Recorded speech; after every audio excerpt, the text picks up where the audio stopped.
नमस्कार दोस्तों, स्वागत है आपका एग्जाम बुक चैनल में। दोस्तों, सबसे पहले मैं आपको बता देता हूं कि ये हमारा ऑफिशियल एग्जाम बुक का ऑफिशियल टेलीग्राम चैनल है। डिस्क्रिप्शन में आपका लिंक पड़ा हुआ है। इसमें इस तरीके से क्वेश्चन है, ये आपको दिए जाते हैं डेली बेसिस पे। बहुत ही आपके इंपॉर्टेंट जो करंट अफेयर से लगा के जितने भी क्वेश्चन होते हैं वो सब दिए जाते हैं। आप जाके इसमें जितनी भी आपके क्वेश्चन पड़े हुए हैं सबको सॉल्व करिए। उसके बाद जो है आपका ये इसी डिस्क्रिप्शन में ही आपको लिंक मिलेगा। जो लोग UPSSC लेखपाल का पेपर दे रहे हैं तो स्पेशली आपका ग्राम समाज से संबंधित जो है वो आपका यहाँ से आपका प्रॉपर तरीके से क्वेश्चन जो है यहाँ से आपको मिलेंगे। ठीक है, तो इसको आप ज़रूर आप देख लीजिए, आपका काफ़ी ज़्यादा फ़ायदा होगा, क्योंकि मेरी हमेशा से आदत रही है मैं क्रिस्प चीज़ें देता हूँ। ठीक है, उसके बाद चलिए शुरू करते हैं कि सबसे पहले आपका जो है ये कुछ क्वेश्चन हैं, इनके जवाब मैं देने की कोशिश करूँगा कि हाँ भाई क्या चीज़ है, कैसे है और कहाँ कहाँ पर आपको सबसे ज़्यादा इंपॉर्टेंट जो क्वेरीज आई हैं मेरे पास वो इसी चीज़ की आई हैं। ठीक है, चलिए एक एक करके लेते हैं। देखिए, बात यह है कि सबसे पहले हम बात कर लेते हैं कि भाई बीटेक वाले पेपर दे सकते हैं क्या नहीं दे सकते हैं। सबसे जो इम्पोर्टेंट क्वेश्चन और सबसे मुझे लगता है कि ज़्यादा लोग जो कंफ्यूज हैं इस चीज़ में कि भाई बीटेक वाले जो हैं वो आपके पेपर दे सकते हैं या नहीं दे सकते हैं। ठीक, तो सबसे पहले मैं बता दूं कि एक RTI जो है वो मैंने लगाई हुई है, क्योंकि भर्ती बोर्ड से अगर आप पूछते हैं तो भर्ती बोर्ड किसी तरीके कोई जवाब नहीं देता है। ठीक, उनको तो भैया सरकारी नौकरी है, सरकारी हिसाब है तो वहाँ तो इस तरीके से ही आपको जवाब मिलेंगे। हमें नहीं पता, नहीं अप्लाई कर सकते, ये नहीं कर सकते, वो नहीं कर सकते। ठीक है, तो बीटेक वाले अप्लाई कर सकते हैं या नहीं कर सकते, इसके लिए मैंने एक RTI लगाया हुआ। और मैं जो लोग इसके बारे में जानकार हैं, RTI वगैरह डालना जानते हैं, उनके लिए मैं कहूँगा आप 4, 5, 8, 10 RTI अगर आप डाल सकते हैं तो एक क्वेश्चन के बेसिस पे जब कई सारे RTI आते हैं तो वो प्रेशराइज्ड होकर वो सही जवाब देते हैं। ठीक है, तो इसके लिए बीटेक के लिए मैंने जो है RTI डाल रखा, उसका जवाब जैसे ही आएगा। ठीक है, हो सकता है कि डाला तो मैंने काफ़ी पहले था, लगभग 10 दिन हो गए हैं, लेकिन 2 दिन, 4 दिन, 5 दिन आएगा, वैसे ही मैं आपको वीडियो बना दूंगा। पर्सनल मेरा ओपिनियन ये है और काफ़ी लोगों से जो मैंने कंसल्ट किया है कि बीटेक वाले जो हैं आप भी अप्लाई कर सकते हैं, क्योंकि रीज़न ये है कि आप ओवर क्वालिफाइड हैं उस रैंक के लिए। जो उन्होंने जो क्वालिफिकेशन लिखी है उसके लिए आप ओवर क्वालिफाइड हैं। ठीक है, अंडर क्वालिफिकेशन नहीं है आपकी, क्या नहीं आपको इंटर मांगा हुआ है तो आप 10th पास हैं, ऐसा नहीं है, ओवर क्वालिफिकेशन है। तो आजकल अगर आप देख रहे हैं कि सुप्रीम कोर्ट ने भी कई गाइडलाइन दे रखी है इस चीज़ को लेके कि आप ओवर क्वालिफिकेशन को लेके आप जो है किसी को बाहर नहीं कर सकते। ठीक है, बाकी ITI में जैसी जवाब आएगा मैं आपको बता दूंगा। तैयारी अपनी बिना झिझक आप कर सकते हैं आराम से, कोई प्रॉब्लम नहीं है उसमें। ठीक, तैयारी आप करते रहिए। फिर उसके बाद देखते हैं कि पेपर में कितने क्वेश्चन होंगे। एक ये भी क्वेश्चन आ रहा है कि पेपर में लगभग आपके कितने क्वेश्चन हो सकते हैं, क्या होता है। ठीक है, तो पेपर में आपके जो है 200 क्वेश्चन आपके जो है पेपर में बनेंगे। ठीक, तभी आपने देखा होगा कि नोटिफिकेशन में इन्होंने ये चीज़ें क्लियर नहीं लिखी हैं। पता नहीं, मुझे समझ में नहीं आता है कि भाई एक जॉब जो कि कई सालों बाद निकली है उसको लेके भी आपने जो ढंग से उसको नोटिफाई नहीं कर पाए तो कोई फ़ायदा नहीं है। 200 क्वेश्चन होंगे आपके और लगभग 2.5 घंटे का आपको जो है वो दिया जाएगा टाइमिंग। अब इसमें जो है 200 क्वेश्चन का जो बाइफर्केशन है वो है कि 50-50 क्वेश्चन का बाइफर्केशन रहेगा इसमें, 50-50 क्वेश्चन का। ठीक है, 50-50 क्वेश्चन के जो है वो बाइफर्केशन इसमें आपके रहेंगे। तो यहाँ पर आप एक चीज़ देख सकते हैं कि ये जो 50 क्वेश्चंस हैं इसमें आपका जो है 25 क्वेश्चन आपके जो है प्रॉपर फिजिक्स के आएंगे या फिर साइंस के क्वेश्चन आएंगे, क्योंकि जो असिस्टेंट ऑपरेटर है, हेड ऑपरेटर है और एक और एग्ज़ाम है। 3 जो रेडियो ऑपरेटर की जो भर्तियाँ हैं उसमें 3 अलग अलग पद हैं, उनके लिए सिलेबस अलग अलग है, ध्यान से पढ़ना। मतलब पूरा सिलेबस अलग नहीं है, सिर्फ साइंस का जो पोर्शन है वो अलग है। जैसे हेड ऑपरेटर के लिए जो है इन्होंने प्रॉपर फिजिक्स के वो डाल रखे हैं। दूसरी चीज़, एक चीज़ ध्यान रखना, जो टॉपिक दे रखा है ना साइंस में, कोई भी टॉपिक दे रखा है उसको टॉपिक वाइज आपको सिलेबस तैयार करना है। सबसे बड़ी बात जो एक चीज़ बता दूं, न्यूमेरिकल आपके आएंगे, न्यूमेरिकल जो है वो आपके जरूर आएंगे, क्योंकि और हाँ, न्यूमेरिकल ऐसा नहीं है कि पूरा एकदम प्रॉपर तरीके से आपको वो है, फॉर्मूले बेस्ड आपके न्यूमेरिकल्स होंगे। तो जितने भी आपके फॉर्मूले उनको रट लीजिए और एक आध क्वेश्चन अगर आप करना चाहते हैं तो वो कर लीजिए। ठीक है, यूथ कंपटीशन की एक किताब आई हुई है मार्केट में, उसको देख सकते हैं।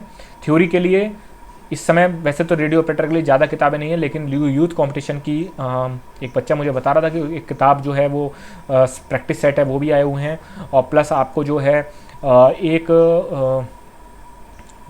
इलाहाबाद पब्लिकेशन की एक बुक होती है, वो मैं टेलीग्राम चैनल पर बता दूंगा या आप मुझे पर्सनल मैसेज कर लेना, मैं उसके बारे में बता दूंगा। उस किताब में जो है कुछ टॉपिक्स, जैसे क्या है मैं आपको बता रहा हूँ, हर टॉपिक के लिए एक किताब नहीं होनी चाहिए। देख लो कि अगर कोई टॉपिक आपको नहीं मिल रहा है उसमें तो गूगल पर सर्च करके थोड़ा मेहनत कर लीजिए। ठीक, बाकी वही है 50 हिंदी, 50 मैथ, 50 रीजनिंग, इस तरीके से ही चलेगा। ठीक है, जहाँ तक है वो ये है कि फिजिक्स के जो हैं वो आपके या साइंस के 25 क्वेश्चन होंगे, 25 क्वेश्चन आपके GS के होंगे, ये आपका पोर्शन चलेगा। ठीक, ये तो आपकी हो गई कि क्वेश्चन का किस तरीके से और पेपर कैसा आएगा। तो पेपर आपको बता दूं, आजकल सिंपल तो कोई एग्ज़ाम रहा नहीं है भाई, सीधी सी बात है, कंपटीशन इतना ज़्यादा है। मॉडरेट टू हाई लेवल पे ही एग्ज़ाम आता है और उसमें ये होता है कि आपकी कट ऑफ भी कम जाने के चांसेस रहते हैं। ठीक, आपका लगभग 60% या 70% पेपर जो होता है वो आपका मॉडरेट होता है और उसके बाद 40 to 30% पेपर जो होता है वो हाई लेवल पे होता है। ठीक, मॉडरेट पेपर लगभग सब कर लेते हैं, लेकिन हाई लेवल पे जो वहाँ पर नेगेटिव मार्किंग है ज़रूर ध्यान रखना।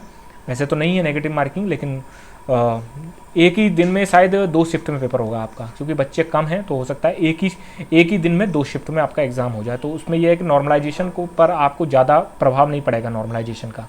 ठीक है, क्योंकि जब 36 शिफ्टों में एग्ज़ाम होता है तब नॉर्मलाइजेशन का ज़्यादा प्रभाव पड़ता है वहाँ पे। तो ठीक है, उसके बाद क्वेश्चन है कि पेपर का लेवल कैसा रहेगा, ये मैंने आपको बता दिया। मॉडरेट टू हाई लेवल पे आपका जो है पेपर रहेगा। पेपर कब तक हो सकता है, ये जो सबसे बड़ी दिक्कत है कि पेपर कब तक हो सकता है। तैयारी करते करते जो है बहुत टाइम हो गया भाई, 2 महीने 4 महीने 6 महीने होने वाले हैं, क्या करें सर। तो एक चीज़ बता दूं, देखिए जुलाई में तो आपका कुछ नहीं होने वाला है। ठीक है, दूसरी बात यह है कि अगस्त में मिड के बाद आपके एग्ज़ाम के चांसेस बनते हैं, जो कि सितंबर तक जा सकता है आपका। ठीक है, इसमें आपके तीनों पेपर के अलग अलग एग्जाम्स होंगे और उसमें सबसे लास्ट में आपका हेड ऑपरेटर का पेपर होगा। हेड ऑपरेटर का इसमें पेपर होगा और ऐसा कुछ नहीं है कि मतलब, क्योंकि ज़्यादा दिन चलेंगे नहीं, एक दिन लगा लो आप, या 3 दिन में तीनों पेपर निपट जाएंगे। ज़्यादा भीड़ नहीं है ना, ऐसा नहीं है कि हाँ भाई 12 लाख फॉर्म भरे गए हैं, 8 लाख जो है बच्चे बैठेंगे, ऐसा कुछ भी नहीं है। ठीक, भीड़ लिमिटेड है, छटनी है थोड़ी भी। अगर आप मेहनत कर लेते हैं, सिलेक्शन 100% है।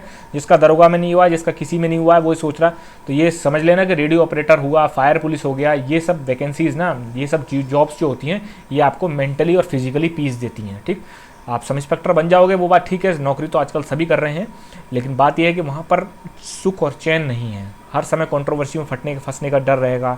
हर समय आपको जो है, मैं ये नहीं कहता हूँ कि वो जॉब ख़राब है, जॉब सारी अच्छी होती हैं। रीज़न बिहाइंड क्या है कि भाई उस जॉब को करने वाला कौन है। ठीक, अगर आप पीसफुल आदमी है, ज़्यादा झंझटबाजी नहीं चाहते हो, तो आप रेडियो ऑपरेटर में पूरी मेहनत कर लो, प्रमोशन भी टाइमली मिल जाता है।